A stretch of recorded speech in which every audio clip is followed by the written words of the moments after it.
up everyone, Shravan here from Out of the Box.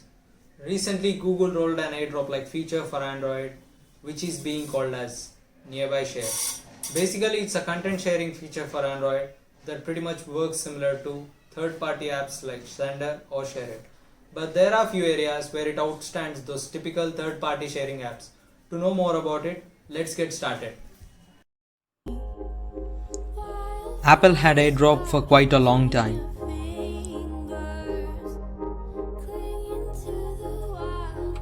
Just like iMessages, AirPlay and CarPlay, AirDrop was a beacon for Apple that helped users stick to the ecosystem.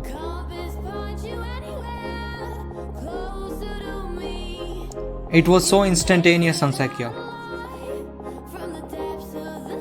But that wasn't the same thing when it comes to Android. Android had a ton of apps for the purpose, like Sender and Share It, but none of them worked perfectly.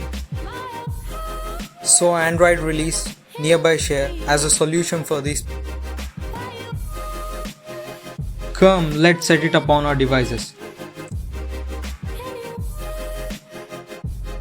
First, we have to make sure that the Play services are up to date in beta.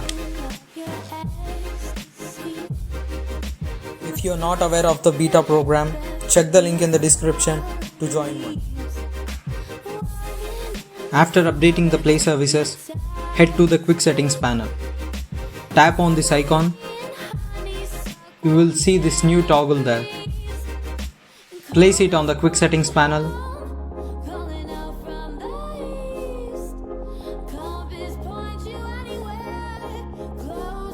Now tap on it and give your preferences.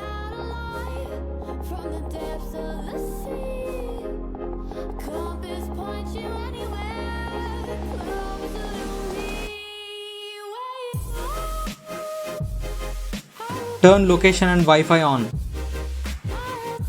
Now you are all set and Nearby Share is ready to receive. Whenever you want to share something, just go to the file, tap on Share and select Nearby Share. The recipient will receive the file instantly. Comparing to other third-party apps, it's flawless, secure, easy to use, and out of all, it's a system feature baked into the operating system rather than a third-party app. So give it a try. That's all for today guys. Catch you in the next video.